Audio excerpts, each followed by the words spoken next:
భారతరత్న మాజీ రాష్ట్రపతి doctor APJ Abdul Kalam గారి 94వ జయంతిని బద్వేల్లో ఘనంగా జరుపుకున్నారు. విశ్రాంత ఉద్యోగుల సంఘం ఆధ్వర్యంలో జరిగిన కార్యక్రమంలో ఆయన చిత్రపటానికి పూలమాలలు వేసి నివాళులర్పించారు. ఈ సందర్భంగా సంఘం అధ్యక్షులు రామసుబ్బారెడ్డి మాట్లాడుతూ, పేదరికం నుంచి రాష్ట్రపతి స్థాయికి ఎదిగిన అబ్దుల్ కలాం జీవితం అందరికీ స్ఫూర్తిదాయకమని అన్నారు. ఈ కార్యక్రమంలో పలువురు సంఘ సభ్యులు కూడా పాల్గొన్నారు.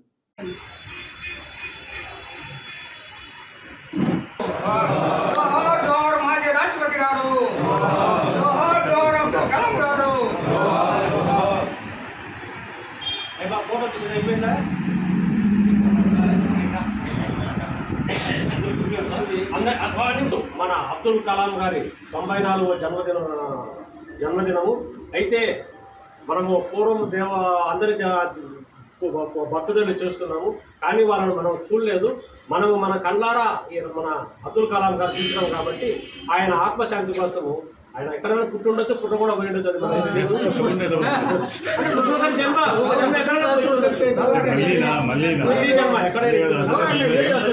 కాబట్టి కోసం మనమందరం 2 నిమిషాలు మౌనం పాటించాలని కోరుకుంటున్నాం. చనిపోయినాడు కదా, అయినా పర్వాలేదు. రోజు పెడతారు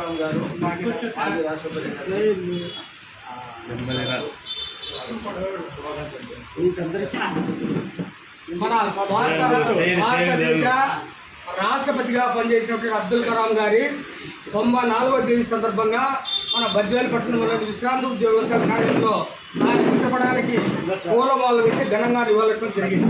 ఆయన 1931 సంవత్సరంలో తమిళనాడులో ఒక కుగ్రామంలో ఆయన జన్మించి అంచెలంచెలుగా ఎదిగి రాష్ట్రపతి గౌరవ స్థానాన్ని దక్కించుకున్న వ్యక్తి అబ్దుల్ కలాం గారు.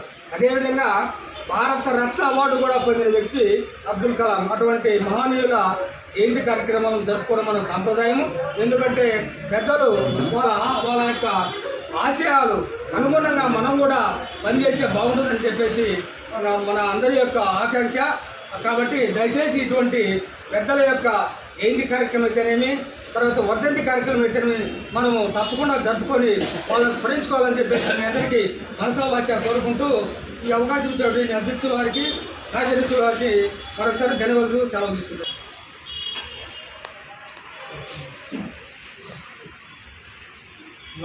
అబ్దుల్ కలాం గారు తమిళనాడు రామేశ్వరంలో 34 సంవత్సరాల ముందర ఉన్నాడు.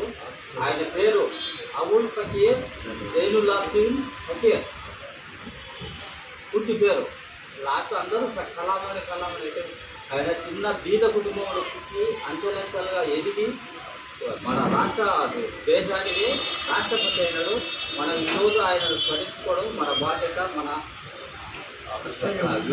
ధర్మం కూడా. అటువంటి వారిని మనం అప్పుడప్పుడు స్మరించుకోవడం మన బాధ్యత. ఆయన చాలా బీదరికం నుంచి చదువుకునేటప్పుడు డబ్బులు లేక పేపర్లు కూడా వేసినాడంట. ఇంటికి పేపర్ వేసి ఆ విధమైన జీవితాన్ని గడిచినాడు. అటువంటి వాడు యుఆర్ రావు అని ఆయన ప్రోద్బలంతో ఈయన త్రిశూల్ అని ఒక ఆయుధాన్ని కనిపెట్టాడు. త్రిశూల్. అటువంటి మహానీయుని మనము స్మరించుకోవడం మన బాధ్యత, మన విధి. మన పెన్షన్ కార్యాలయం ముందు వచ్చిన పెద్దలకు, వారికి అందరికీ నమస్కారం. ఇదే రోజున రామేశ్వరంలో మన దేశ అధ్యక్షులు అబ్దుల్ కలాం గారు జన్మించారు. ఆయన వచ్చేసి చాలా నిరుపేద కుటుంబంలో పుట్టి ఇంత పైకి ఎదిగినాడంటే ఆయన పూర్వజన్మ సుకృతము, వాళ్ళ తండ్రులను చేసిన పుణ్యము, ఆయన పుణ్యమని చెప్పుకోవాలా. ఎందుకంటే ఒక ధనవంతుడు ఎదగడం గొప్ప విషయం కాదు. అతనికి అన్ని వస్తువులు ఉంటాయని, అన్ని సౌకర్యాలు ఉంటాయి. కాబట్టి ఇప్పుడు జవహర్లాల్ నెహ్రూ ప్రధానమంత్రి అయినాడు, కానీ ఆయన కుటుంబం పుట్టడమే ఉన్నతమైన కుటుంబం. అది గొప్ప విషయం కాదు. ఒక పేదరికంలో పుట్టి అట్టడుగు వర్గం నుంచి పుట్టి పేపర్లు వేసే బాయిగా ఉండి ఒకసారి ఆయన చెప్తా అంటే ఏదో ఎక్కడ చదివినాడు. మూడు రొట్టెలు ఉంటే ఈ పిల్లడు చదువుకుండేవాడని చెప్పేసి 2 రొట్టెలు పెట్టి వాళ్ళమ్మ పచ్చి ఉండేదంట. అది చూసి తనకు స్ఫూర్తి తెచ్చుకొని, నా కోసం నా తల్లి పచ్చు ఉన్నదని అని చెప్పి కష్టపడి చదివినాడు. ఒకసారి వాళ్ళ టీచర్ పేరుతో చెప్పినారు, చెప్పి పక్షి పైకి ఎగిరేదానికి కారణము ఏమనేదానికి వాళ్ళ టీచర్ వచ్చేసి తొడుకొని పోయి సముద్రం పొట్టున పొంగలు పక్షులు ఎగురుతాయి కదా, ఎగిరే విధానాన్ని చూసినప్పుడు దాన్ని స్ఫూర్తిగా తీసుకొని సార్ ఈ విధంగా చేసేదాన్ని చదవాలంటే ఏరోనాటికల్ ఇంజనీర్గా చదవాలని నా టీచర్ చెప్తే అప్పటి నుంచి స్ఫూర్తిగా ఏరోనాటికల్ ఇంజనీర్ అయ్యి ఒక ఏరోనాటికల్ ఇంజనీరింగ్ కాకుండా ఈ సబ్జెక్ట్ దీంట్లో టచ్ ఉంది, దీంట్లో టచ్ లేకుండా సర్వ సబ్జెక్టులు అంటే స్టంట్ కనిపెట్టింది ఆయనే, ఏది గుండె నొప్పికి స్టంట్ కనిపెట్టింది ఆ మహానుభావుడే. అదేవిధంగా క్షిపణులు యుద్ధరంగంలో యుద్ధానికి శత్రు దేశాలు నాశనం చేసడానికి, ఇక్కడ మానవ జీవితాన్ని కాపాడడానికి స్టంట్ కనిపెట్టాడు. యుద్ధంలో శత్రు దేశాలను ఎదిరించేందుకు క్షిపణులు కనిపెట్టాడు. అదేవిధంగా శాంతి కోసము కొన్ని పుస్తకాలు రాసినాడు. ఈ సబ్జెక్టులో నిష్ణాతుడు, ఈ సబ్జెక్ట్ నిష్ణాతుడు కాదనకుండా అన్ని సబ్జెక్టుల్లో నిష్ణాతుడు, సర్వము తెలిసి దేశ సేవకు చేసి ఆనాడు ఇతను చేసిన సేవకు గాను ప్రభుత్వాలు రాజకీయ ప్రభుత్వాలు అంటే రాజకీయ పార్టీలు అందరూ ఈ వ్యక్తి మన రాష్ట్ర పదవికి గౌరవం కలిగిన వ్యక్తి, రాజకీయాలకు సంబంధం లేకుండా అన్ని పార్టీలు కలిసి ఆయన్ను రాష్ట్రపతిగా చేసినారు. ఈ విధంగా పోటీ లేకుండా రాష్ట్రపతిగా గెలిచిన వ్యక్తి, ఎన్నికైన వ్యక్తి అబ్దుల్ కలాం గారి ఒకరని నేను అనుకుంటున్నాను. అదేవిధంగా ఆఖరుగా అంతిమ కాలంలో కూడా క్లాసులో పిల్లలకు చదువు చెప్తూ, రాష్ట్రపతిగా రికార్డ్ అయిన తర్వాత పిల్లలకు చదువు చెప్తూ అంతిమ శ్వాస విడిచిన వ్యక్తి అబ్దుల్ కలాం గారు. ఆయనకు మనము ఎంత నివాళులు అర్పించినా తక్కువే అని అనుకుంటూ అవకాశం ఇచ్చిన పెద్దలకు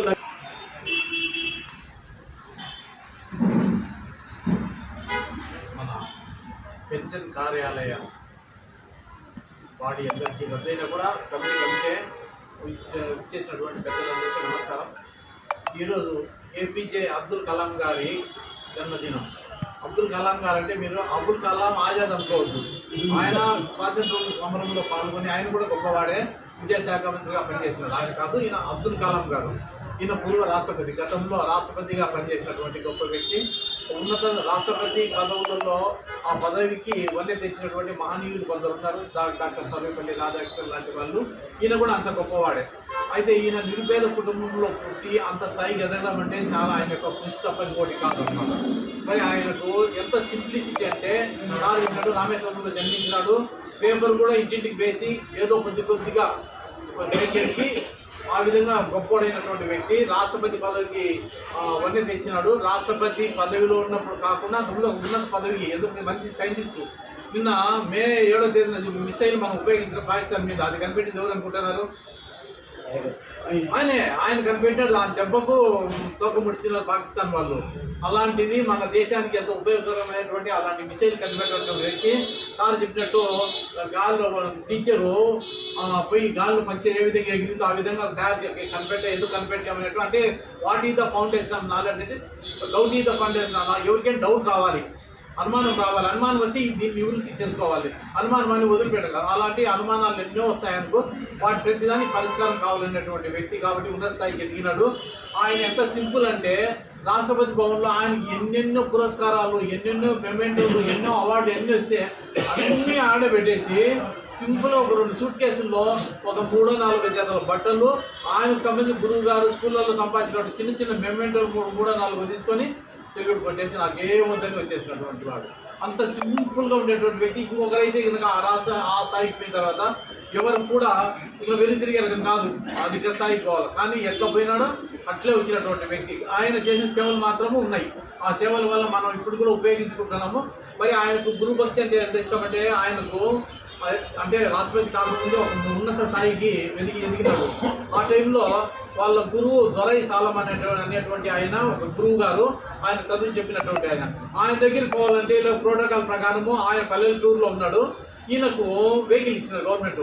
ఆ వెహికల్ను ఎక్కడికి పోవాలో అక్కడే ఆపి ప్రైవేటు ట్యాక్సీ తీసుకొని తీసుకొని పోయి ఆయన కాలం నమస్కారం చేసి దొరై సాలమన్ గారు ఆయన ఉపాధ్యాయుడు, ఆయన దగ్గరికి పోయి ఆశీస్సులు అందుకున్నాడు. అంత గొప్ప ఏ విషయంలో కూడా అంత కూడా అతని మీద మచ్చ లేనటువంటి వ్యక్తి. అలాంటి వ్యక్తి 94వ జయంతి ఈరోజు మనం జరుపుకుంటున్నాము. అబ్దుల్ కలాం అంటే రాష్ట్రపతి అంటే అబ్దుల్ కలాం. అలాంటి పేరు తెచ్చుకున్నటువంటి వ్యక్తిని మనము ముఖ్యంగా నేను అప్రిషియేట్ చేసేది ఏమిటంటే, మన సభ్యులందరినీ వీళ్ళకి ఎవరి వరి వీళ్ళు మనోళ్ళు ఎవరి జన్మదినం కానీ వర్ధంతి కానీ గొప్ప వాళ్ళందరినీ గుర్తు పెట్టుకొని ఒకసారి నన్నే రాయమన్నారు, కొన్ని చెప్పండి సార్ ఏమన్నా వీళ్ళు బర్త్డేలు ఏమన్నా గొప్ప వాళ్ళు అంటే నా వాళ్ళు కొన్ని అయినా కొన్ని కాల, కానీ ఎక్కడ సేకరించినారో మరి మన పెన్షన్ ఆఫీసు వాళ్ళు గనులు అనమాట. దీనికి ఇచ్చే ఆర్జు